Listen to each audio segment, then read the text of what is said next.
नमस्कार दोस्तों, मेरे चैनल कथा कोश पर आप सभी का स्वागत है। आज मैं आपके लिए लेकर आई हूँ मुंशी प्रेमचंद की कहानी अग्नि समाधि।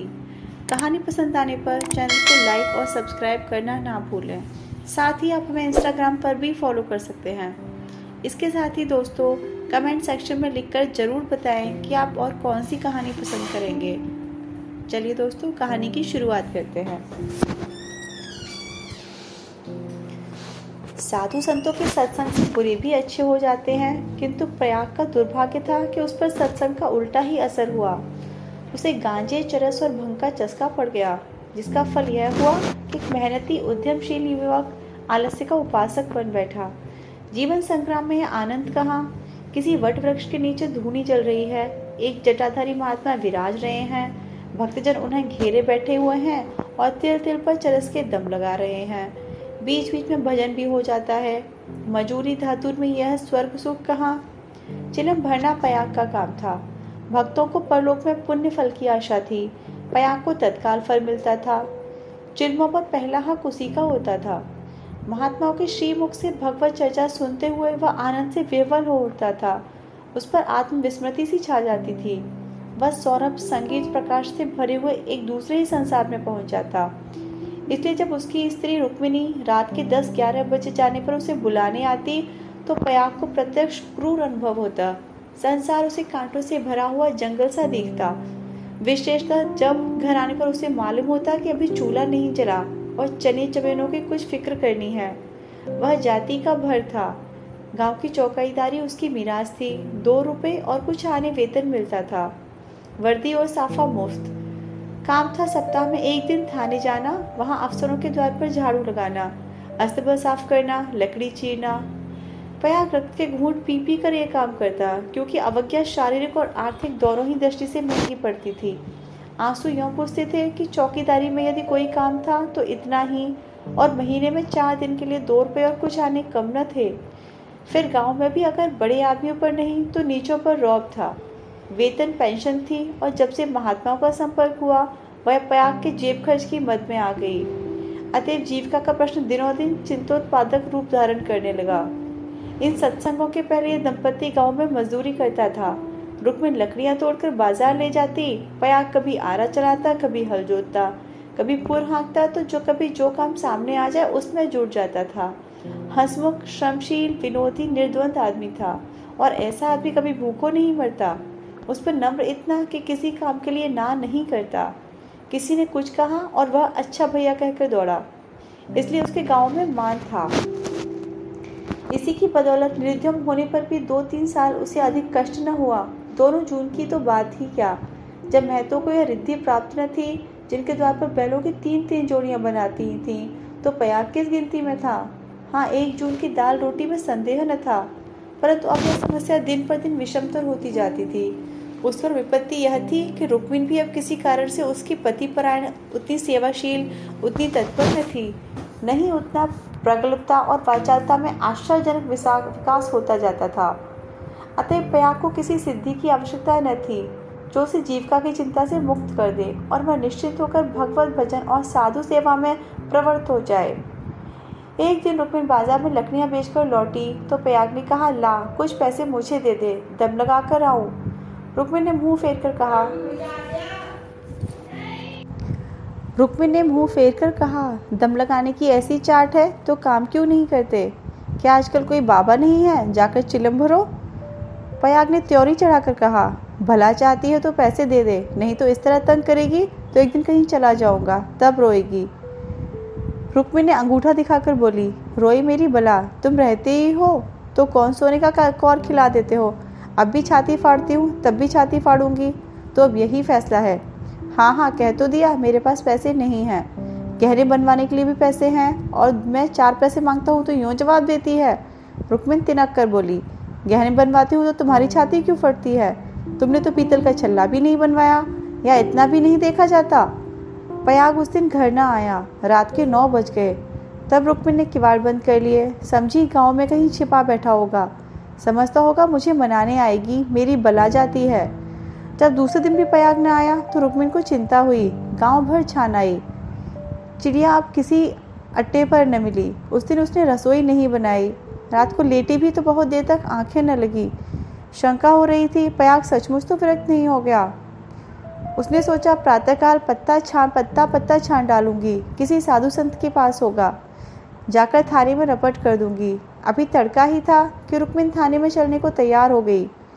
किवाड़ बंद करके निकली है थी कि पयाग आता हुआ दिखाई दिया, पर वह अकेला न था, उसके पीछे पीछे एक स्त्री भी थी। उसकी छींट की साड़ी, रंगी हुई चादर, लंबा घूंघट और शर्मीली चाल देखकर रुक्मिन का कलेजा धक से हो गया। वह एक क्षण हतबुद्धि सी खड़ी रही, तब बढ़कर नई सौत को दोनों हाथों के बीच में ले लिया और उसे इस भांति धीरे धीरे घर के अंदर ले चली जैसे कोई रोगी जीवन से निराश होकर विषपान कर रहा हो। जब पड़ोसियों की भीड़ छट गई तो रुक्मिन ने पयाग से पूछा, इसे कहाँ से लाए? पयाग ने हंसकर कहा, घर से भागी जाती थी, मुझे रास्ते में मिल गई। घर का काम धंधा करेगी, पड़ी रहेगी। मालूम होता है मुझसे तुम्हारा जी भर गया है। पयाग ने तेजी चितवनों से देखकर कहा, धत पगली, इसे तेरी सेवा टहल कर निकल आया हूँ। नई के आगे पुरानी को कौन पूछता है? चल, मन जिससे मिले वही नई है, मन जिससे ना मिले वही पुरानी है। ला, कुछ पैसा हो तो दे दे। 3 दिन से दम नहीं लगाया, पैर सीधे नहीं पड़ते। हाँ देख, 2-4 दिन इस बेचारी को खिला पिला दे, फिर तो आप ही काम करने लगेगी। रुक्मिन ने पूरा रुपया लाकर पयाग के हाथ पर रख दिया। दूसरी बार कहने की जरूरत ही न पड़ी। पयाग में चाहे और कोई गुण हो या ना हो, यह मानना पड़ेगा कि वह शासन के मूल सिद्धांतों से परिचित था। उसने भेद नीति को अपना लक्ष्य बना लिया था। 1 मास किसी प्रकार की विघ्न बाधा न पड़ी। रुक्मिन अपनी सारी चौकड़ियां भूल गई थी। वह तड़के उठती, कभी लकड़ियां तोड़कर, कभी चारा काटकर, कभी उबले पात कर बाजार ले जाती। वहाँ जो कुछ मिलता उसका आधा तो पयाग के हत्थे चढ़ा देती, आधों में घर का काम चलता। वह सौत को कोई काम न करने देती। पड़ोसियों से कहती, बहन सौत है तो क्या हुआ, है तो अभी कल की बहुरिया, 2-4 महीने भी आराम से न रहेगी तो क्या याद करेगी। मैं तो काम करने को हूँ ही। गांव भर में रुक्मिन के शील स्वभाव का बखान होता था, पर सत्संग की घाघ प्रयाग सब कुछ समझता था और अपनी नीति की सफलता पर प्रसन्न होता था। एक दिन बहू ने कहा, दीदी अब तो घर में बैठे बैठे जी उबता है, मुझे भी कोई काम दिला दो। रुक्मिन ने स्नेह सिंचित स्वर में कहा, क्या मेरे मुंह में काली पुर्त पुतवाने पर लगी हुई है? भीतर का काम किए जा, बाहर के लिए मैं हूँ ही। बहू का नाम कौशल्या था, जो बिगड़कर सिलिया हो गया। इस वक्त सिलिया ने कुछ जवाब न दिया, लेकिन वह लौंडियों की दशा अब उसके लिए असह्य हो गई थी। वह दिन भर घर का काम करते करते मरे, कोई नहीं पूछता। रुक्मिन बाहर से 4 पैसे लाती है तो घर की मालकिन बनी हुई है। अब सिलिया भी मजूरी करेगी और मालकिन का घमंड तोड़ देगी। पयाग पैसों का यार है, यह बात उससे छिपी न थी।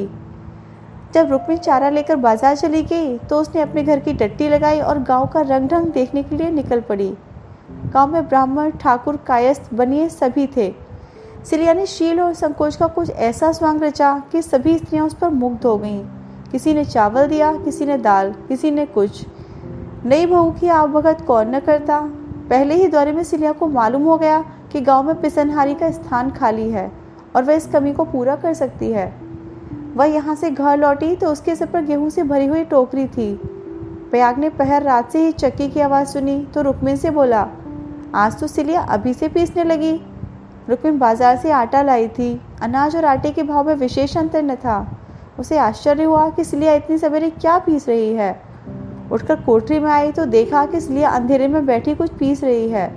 उसने जाकर उसका हाथ पकड़ लिया और टोकरी को उठाकर बोली, तुझसे किसने पीसने को कहा है? किसका अनाज पीस रही है? सिलिया ने निशंक होकर कहा, तुम जाकर आराम से सोती क्यों नहीं? मैं पीसती हूँ तो तुम्हारा क्या बिगड़ता है?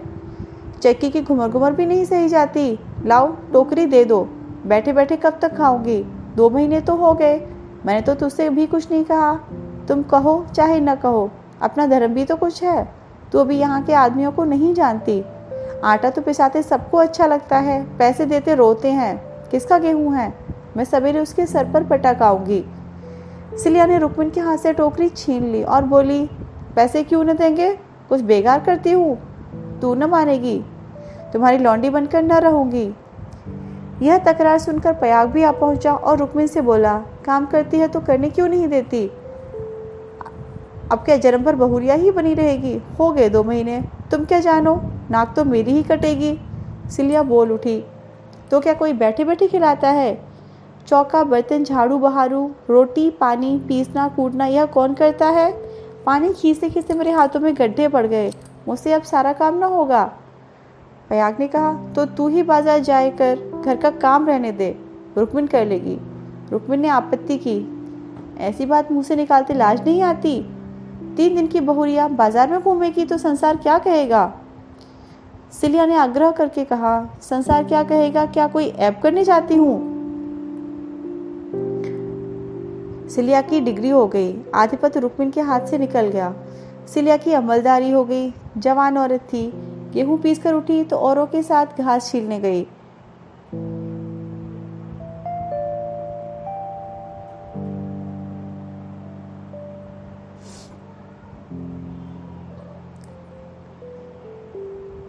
और इतनी घास छीली के सब दंग रह गए।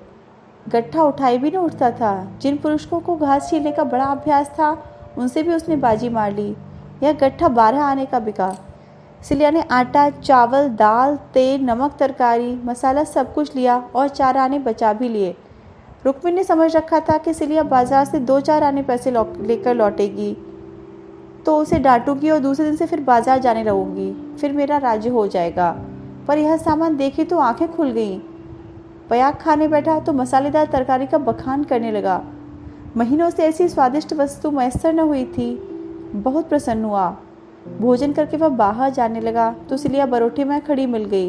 बोला, आज कितने पैसे मिले? 12 आने मिले थे, सब खर्च कर डाले, कुछ बचे हों तो मुझे दे दो। सिलिया ने बचे हुए 4 आने पैसे दे दिए। पयाग पैसे खनखनाता हुआ बोला, तूने तो आज मालामाल कर दिया। रुक्मिन तो 2-4 पैसों में ही टाल देती थी। मुझे गाड़ कर रखना थोड़े ही है। पैसा खाने पीने के लिए है कि गाड़ने के लिए? अब तू ही बाजार जाए कर, रुक्मिन घर का काम करेगी। रुक्मिन और सिलिया में संग्राम छिड़ गया। सिलिया पयाग पर अपना आधिपत्य जमाए रखने के लिए जान तोड़कर मेहनत करती। पहर रात से ही उसकी चक्की की आवाज़ कानों में आने लगती। दिन निकलते ही घास लाने चली जाती और जरा देर सुस्ता कर बाजार की राह लेती। वहाँ से लौटकर भी वह बेकार न बैठती, कभी सन काटती कभी लकड़ियाँ तोड़ती। रुक्मिन उसके प्रबंध में बराबर ऐब निकालती और जब अवसर मिलता तो गोबर बटोर कर उपले पाती और गाँव में बेचती। पयाग के दोनों हाथों में लड्डू थे। स्त्रियां उसे अधिक से अधिक पैसे देने और स्नेह का अधिकांश देकर अपने अधिकार में लाने का प्रयत्न करती रहती। पर सिलिया ने कुछ ऐसी दृढ़ता से आसन जमा लिया था कि किसी तरह हिलाई न हिलती थी। यहाँ तक कि एक दिन दोनों प्रतियोगियों में खुल्लम खुल्ला ठन गई। एक दिन सिलिया घास लेकर लौटी तो पसीने से तर थी। फागुन का महीना था, धूप तेज थी। उसने सोचा नहाकर तब बाजार जाऊंगी। घास द्वार पर ही रखकर वह तालाब में नहाने चली गई। रुक्मिन ने थोड़ी सी घास निकालकर पड़ोसन के घर में छिपा दी और गट्ठे को ढीला करके बराबर कर दिया। सिलिया नहाकर लौटी तो घास कम मालूम हुई। रुक्मिन से पूछा, उसने कहा, मैं नहीं जानती। सिलिया ने गालियां देनी शुरू की। जिसने मेरी घास छुई हो उसके देह में कीड़े पड़े, उसके बाप और भाई मर जाएं, उसकी आंखें फूट जाएं। रुक्मिन कुछ देर तो जब्त किए बैठी रही। आखिर खून में उबाल आ ही गया। छल्लाकर उठी और सिलिया के 2-3 तमाचे लगा दिए। सिलिया छाती पीट पीट कर रोने लगी। सारा मोहल्ला जमा हो गया। सिलिया की सुबुद्धि और कार्यशीलता सभी की आंखों में खटकती थी। वह सबसे अधिक घास क्यों छीलती है? सबसे ज्यादा लकड़ियां क्यों लाती है? इतना सवेरे क्यों उठती है? इतने पैसे क्यों लाती है? इन कारकों ने उसे पड़ोसियों की सहानुभूति से वंचित कर दिया था। सब उसी को बुरा भला कहने लगी। मुट्ठी भर घास के लिए इतना उधम? इतनी घास तो आदमी झाड़ मार के फेंक देता है। घास न हुई सोना हुआ। तुझे तो सोचना चाहिए था कि अगर किसी ने ले ही लिया तो है गांव घर का ही, बाहर का कोई चोर तो आया नहीं। तूने इतनी गालियां दी तो किसको दी? पड़ोसियों को ही तो दी। संयोग से उस दिन पयाग थाने गया हुआ था।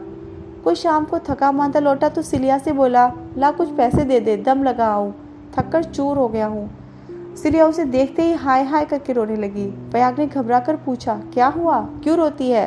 कहीं गमी तो नहीं होगी? नई घर से कोई आदमी तो नहीं आया? अब इस घर में मेरा रहना न होगा, अपने घर जाऊंगी। अरे कुछ मुंह से तो बोल, क्या हुआ? गांव में किसी ने गाली दी है?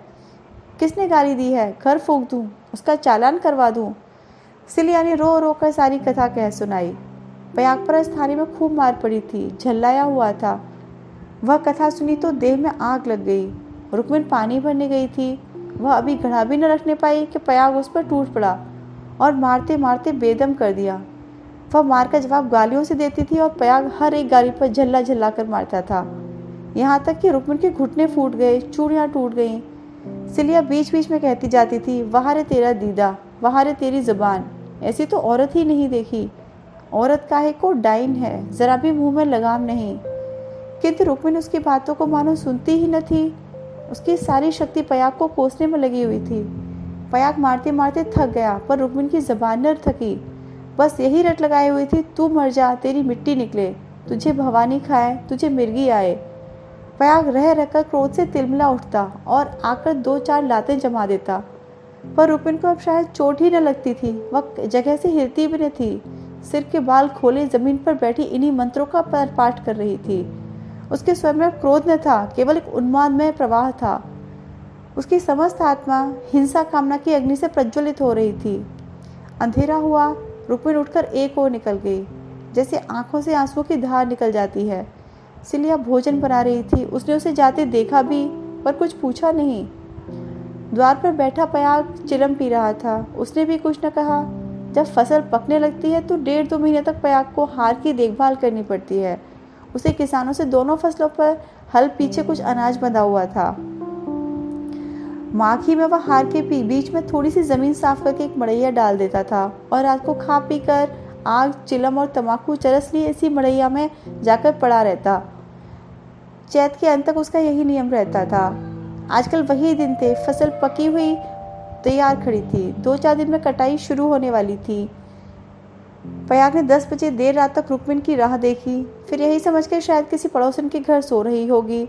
उसने खा पी कर अपनी लाठी उठाई और सिलिया से बोला, किवाड़ बंद कर ले, अगर रुक्मिन आए तो खोल देना और मना जुना कर थोड़ा बहुत खिला देना।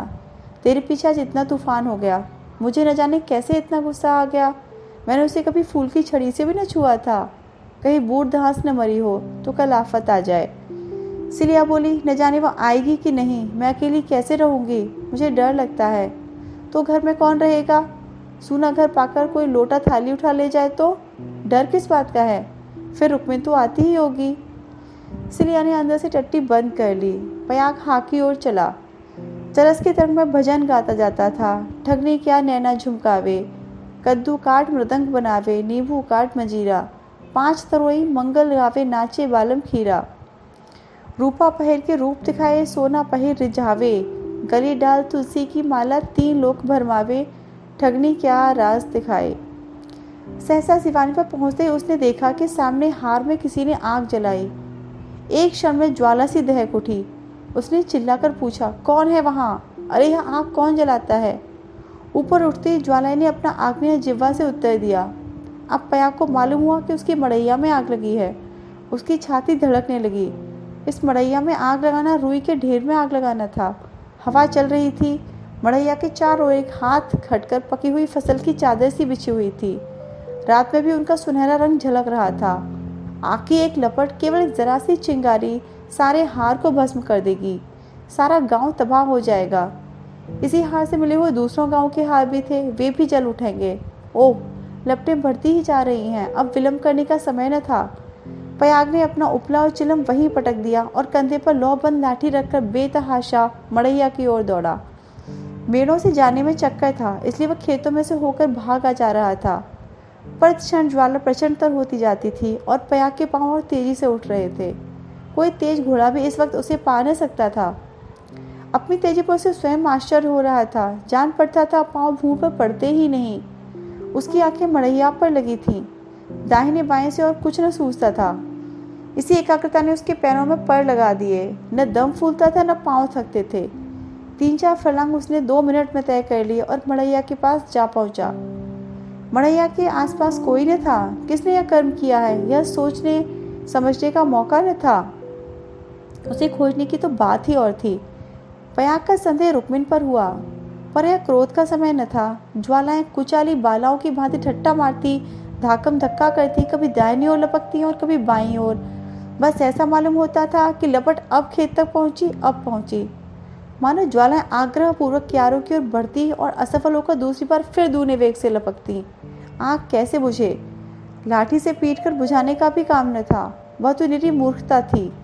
फिर क्या हो, फसलें जल गईं तो वह किसी को मुंह न दिखा सकेगा। आह, गांव भर में कोहराम मच जाएगा, सर्वनाश हो जाएगा। उसने ज़्यादा नहीं सोचा, गंवारों को सोचना नहीं आता। पयाग ने लाठी संभाली और जोर से एक छलांग मारकर आग के अंदर मढ़ैया के द्वार पर जा पहुंचा। जलती हुई मढ़ैया को अपनी लाठी पर उठाया और उसे सर पर लिए सबसे चौड़ी मेड़ की एक गांव की ओर भागा। ऐसा जान पड़ा मानो कोई अग्नियान हवा में उड़ता चला जा रहा हो। फूस की जलती हुई धज्जियां उसके ऊपर गिर रही थीं, पर उसके इसका ज्ञान न होता था। एक बार एक मूठा अलग होकर उसके हाथ पर भी गिर पड़ा। सारा हाथ भुन गया, पर उसके पांव पल भर भी न रुके। हाथों में जरा भी हिचक न हुई। हाथों के हिलना खेती का तबाह होना था। पयाग की ओर से अब कोई शंका न थी। अगर भय था तो यही कि मड़ैया का वह केंद्र भाग जहाँ लाठी का कुंदा डालकर पयाग ने उसे उठाया था न जल जाए, क्योंकि छेद के फैलते ही मड़ैया उसके ऊपर आ गिरेगी और अग्नि समाधि में मग्न कर देगी। पयाग यह जानता था और हवा की चाल से उड़ा चला जाता था। 4 फरलांग की दौड़ है। मृत्यु अग्नि का रूप धारण किए पयाग के सर पर खेल रही है और गांव की फसल पर। उसकी दौड़ में इतना वेग था कि ज्वालाओं का मुंह पीछे को फिर गया है और उसकी दाहक शक्ति का अधिकांश वायु से लड़ने में लग रहा है। नहीं तो अब तक बीच आग पहुंच गई होती और हाहाकार मच गया होता। 1 फरलांग तो निकल गया। पयाग की हिम्मत ने हार नहीं मानी। वह दूसरा फरलांग भी पूरा हो गया। देखना पयाग, 2 फरलांग की और कसर है। पाँव जरा भी सुस्त न हो। ज्वाला लाठी के कुंदे पर पहुंची और तुम्हारे जीवन का अंत है। मरने के बाद भी तुम्हें गालियां मिलेंगी। तुम अनंत काल तक आग की आहों में जलते रहोगे। मानसरोवर बस 1 मिनट और। अब केवल 2 खेत तो रह गए हैं। सर्वनाश! लाठी का कुंदा निकल गया। मढ़ैया नीचे खिसक रही है। अब कोई आशा नहीं। पयाग प्राण छोड़कर दौड़ रहा है। वह किनारे का खेत आ पहुंचा। अब केवल 2 सेकंड का और मामला है। विजय का द्वार सामने 20 हाथ पर खड़ा स्वागत कर रहा है। उधर स्वर्ग है, इधर नर्क। मगर वह मड़ैया खिसकती हुई पयाग के सिर पर आ पहुंची। वह अब भी उसे फेंककर अपनी जान बचा सकता है, पर उसे प्राणों का मोह नहीं। वह उस जलती हुई आग को सिर पर लिए भागा जा रहा है। वहां उसके पांव लड़खड़ाए। अब यह क्रूर अग्निलीला नहीं देखी जाती। एकाएक एक स्त्री सामने के वृक्ष के नीचे से दौड़ते हुए पयाग के पास आ पहुंची। वह रुक्मिन थी। उसने तुरंत पयाग के सामने आकर गर्दन झुकाई और जलती हुई मड़ैया के नीचे पहुंचकर उसे दोनों हाथों पर लिया। उसी दम पयाग मूर्छित होकर गिर पड़ा। उसका सारा मुंह झुलस गया था। रुक्मिन उसके अलाव को लिए 1 सेकंड में खेत के डांडे पर आ पहुंची, मगर उतनी दूर में उसके हाथ जल गए, मुंह जल गया और कपड़ों में आग लग गई। उसे अब भी इतनी सुध न थी कि मड़ैया के बाहर निकल आए। वह मड़ैया को लिए हुए गिर पड़ी।